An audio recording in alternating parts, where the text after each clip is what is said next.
Welcome back to the channel. I'm Rochelle and this is Brampton Gardener. Welcome to my new studio. Apparently, this is where I will be filming a lot of my indoor videos because this is my south-facing window. This is the only room here in the living room that I get a lot of natural light. So welcome in, grab a cup of coffee, sit down, plenty of room here on the couch if you want to take a seat. So I am going to be going over my seeds today that I'm going to be starting. It's very exciting. I'm going to be starting my tomato and dwarf tomato and my pepper seeds very soon. I'm going to be using the bagging method. So I'm just going to go over the varieties of them now, and then I'm going to show you how I start them in baggies.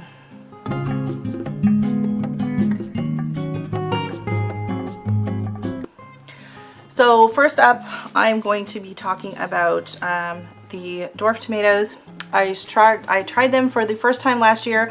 I grew the Tiny Tim and the Gold Pearl. And the Gold Pearl it was all right. The flavor wasn't great. It was a lot bigger than I had anticipated for a dwarf tomato. So I will not be growing that one this year, but I am growing, again, the Tiny Tim tomato.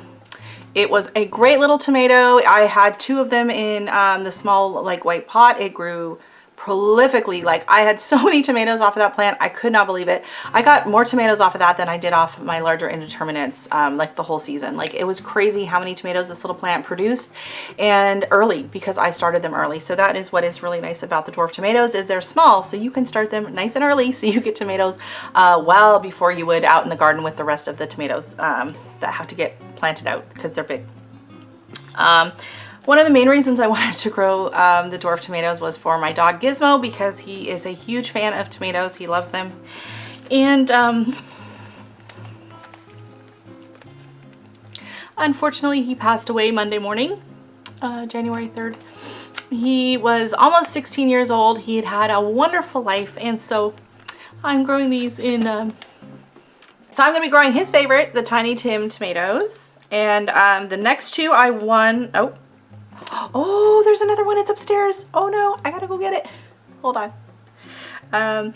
So I have the Dwarf's Mary Cherry that I got from Joe. I won in his seed giveaway. And then I have this other one that I got in a seed swap called Golden Balcony Dwarf. So I'm really excited to try these. And then I'm gonna just run upstairs really quick because I have the other one in the envelope I just got from Joe recently. Be right back.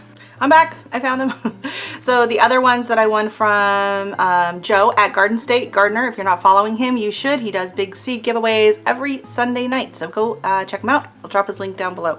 So this one is Sean's Yellow Dwarf. So I'm very excited to try that. It's a mid-season dwarf tomato. So very excited. It was funny because I knew after growing the dwarf tomatoes last year, I was like, oh, I want to grow more dwarf tomatoes. Where am I going to find them? How do you pick which ones? I don't know. And then fortunately, Joe has this as one of his options for seeds to pick. You can pick between regular tomatoes, dwarf tomatoes, peppers, hot peppers, herbs, flowers, whatever. So I won twice, and both times I picked dwarf tomatoes. So there we go. So it's going to go into my pile here of plants that I'm going to be starting this week. Next up are going to be my peppers. So my pepper selections, none of these are super hot. I have never grown this before. I got this from MI Gardener. It is the large red hot cherry pepper. Well, that's what it's called. And I'm hoping these are the ones that you can buy at the store that they stuff like cheeses and stuff in them, and they're really yummy. And I hope that's them because I want to do that. And next up are my special seeds that I got in a seed swap from my friend Marsha. And I grew most of these last year and they all did really well. They were not all exactly what they claimed to be, which happens sometimes in a seed swap, which is totally fine because I was really happy with everything I grew last year. So hopefully I have seeds. Some of these, I don't know if you can see through there. Some of them I only have like 1 or 2 seeds. Bolivian Rainbow, but I did save seeds off of that one, so I will be growing some of those as well. They were so pretty. They were hiding. I only had a couple really purple ones, so I didn't really get to try those too well. Then I have the Chinese Ornamental, which were extremely prolific. They were a nice spicy pepper, and they grew really easy, so it was nice to just go out and grab one every once in a while. Next up is Candlelight. And now Candlelight had absolutely no heat. They looked like they'd be super hot peppers, but they had no heat at all. They were just a nice sweet pepper. They were easy to just grab and snack on, dip it in some hummus. I really like those. The Florida Wild Bird Pepper. They did not germinate for me last year, so we will try again this year. I do have a new method. I'm going to be using some black tea to start my seeds in. So stay tuned. I'll be showing you that shortly.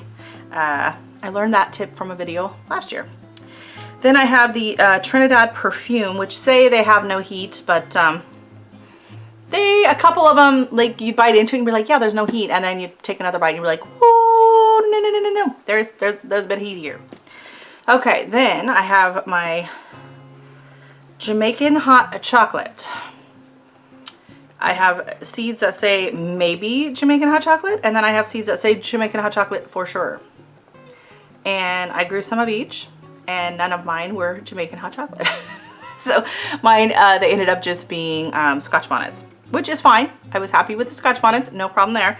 So I will try it again and see if maybe some of these will be the hot chocolate. So the Jamaican Hot Chocolates is basically, I believe, like a Scotch Bonnet, but it's like dark brown. Then I have some Cayenne, Scotch Bonnets. I have some probably Scotch Bonnets. This one says most likely Scotch Bonnets, and then the most likely maybe Jamaican Hot Chocolate. So we're going back for some mystery peppers again this year. But everything I grew last year was delicious. I've used it. I made in recipes. I've dried them. I froze some. So I will be happy with any of them. No worries there. So that is what I have for my spicy peppers. Oh, and I do have some peppers on the counter that were given to me from a friend that are like ghost pepper.